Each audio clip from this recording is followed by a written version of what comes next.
नमस्कार, मैं हूं डॉक्टर विजय यादव राष्ट्रीय खबर से। और आज मैं हूं वाराणसी के कलेक्ट्रेट में, जहां पे कलेक्ट्रेट खुल चुकी है और धीरे धीरे कार्य को संपादित कर रहे हैं। सरकार के जितने भी कार्य हैं जिससे कहीं न कहीं उनसे एक इनकम जनरेट होता है, उन्होंने शुरुआत किया है। और सरकार की ही इनकम नहीं बल्कि जनता का भी हित हो रही है। बहुत सारे तमाम सवालात हैं जिस पे हम रूबरू करेंगे। और आज हमारे साथ कलेक्ट्रेट के ही वरिष्ठ और फेमस और देशव्यापी पे इनकी संस्था चलती है, अलर्ट इंडिया। अलर्ट इंडिया का सबसे मुख्य उद्देश्य होता है कि हमें अलर्ट करना सिखाती हैं। तो अलर्ट इंडिया के संस्थापक हमारे साथ हैं डॉक्टर हरिश्चंद्र मौर्य जी।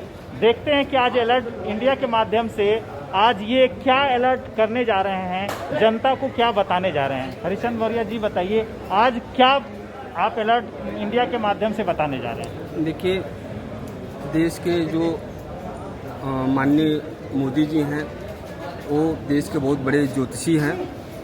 उन्होंने अपने चुनावी दौरान में ही कह दिया था कि देश में बहुत बड़ा आपातकाल होगा, जिसमें उन्होंने ये कहा था कि जब हर देश में, हर गांव में एक कब्रिस्तान है तो वहाँ शमशान की भी आवश्यकता है।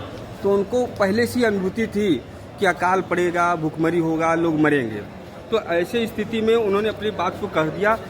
पूरे देश में जो, प्रदेश में जो लॉकडाउन चल रही हैं, उस लॉकडाउन का वो एक मकसद, एक उद्देश्य उनका है कि केवल उनका लाभ हो जाए। उनके लाभ से जो है, जैसे रजिस्ट्री ऑफिस खुल गया, आबकारी विभाग से दारू खुल गया, जहाँ से उनको इनकम जनरेट है वो खुल रहा है।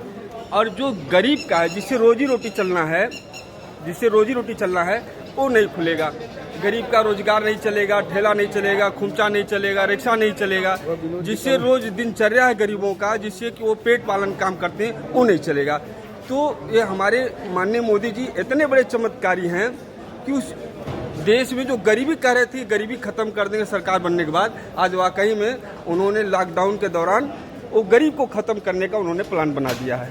अच्छा, एक बात बताइए कि आप कह रहे हैं कि आदरणीय प्रधानमंत्री जी शमशान की व्यवस्था का होगा। एक बात बताइए, शमशान का दाह संस्कार के लिए क्या आदरणीय प्रधानमंत्री जी खुद आएंगे क्या?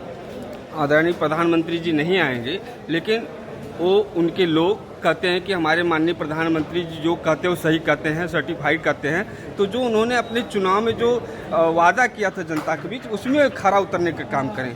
उन्होंने कहा रोजगार देंगे, उन्होंने कहा शमशान बनाएंगे। रोजगार तो दे ना सके माननीय जी, तो कम से कम शमशान दे दें।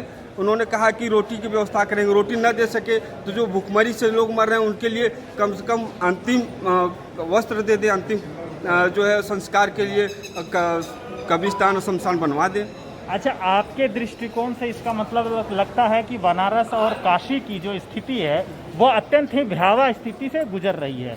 क्या कुछ दृष्टांत आप वर्णन कर सकते हैं कि बनारस में जो शमशान है, लोगों की जो सब की स्थिति है वो क्या है? पूरे देश और उत्तर प्रदेश में इस समय भयावह की स्थिति है। गरीब रोज रोज घुट घुट के मर रहा है, खाने के लिए लाले पड़े हैं।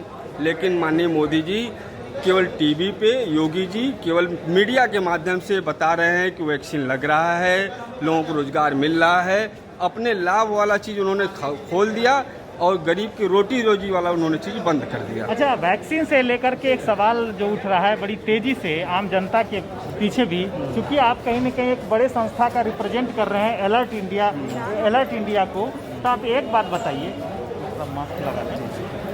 बात बताइए, कि वैक्सीनेशन जो हो रही है, प्रथम फेज का वैक्सीनेशन हुआ, उसमें कुछ लोगों को वैक्सीन लगी, फिर अचानक ये 84 दिन का क्या योजना गवर्नमेंट ने बनाई है?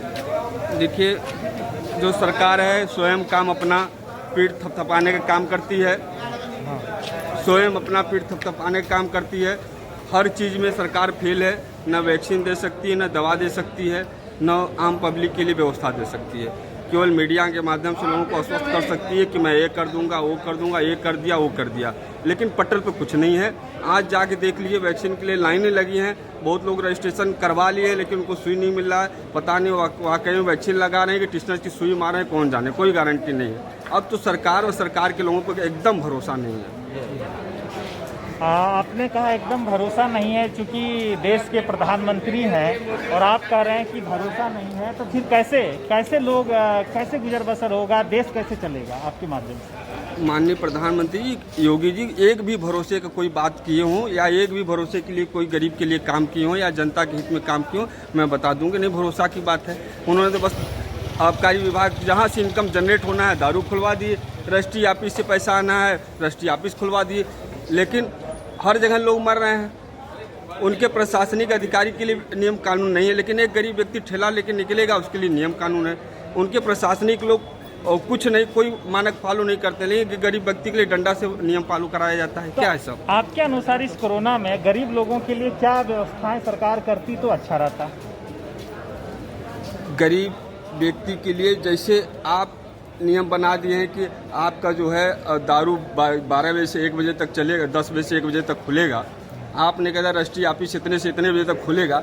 आपको जहाँ तक सामान पैसा लेना जनता से वो होगा, उसी तरह गरीब के लिए भी नियम बनाओ कि ठेला भी आप लगा सकते हो, कपड़े की दुकान खोल सकते हो, चाय पानी खोल सकते हो, उनके भी लिए भी नियम लगाओ ताकि उनकी भी दिनचर्या चले, दाल रोटी उनकी भी चले। अर्थात एक देश एक कानून और एक व्यवस्था लागू होना चाहिए। इसी खबर के साथ मैं डॉक्टर हरिचंद मौर्य आपको बहुत बहुत आभार, आपने दिल खोल करके अपनी बात रखी है और जनता की आवाज़ रखने का ही चैनल का नाम है राष्ट्रीय खबर। मैं डॉक्टर विजय यादव, आप सभी को हृदय से आभार। धन्यवाद।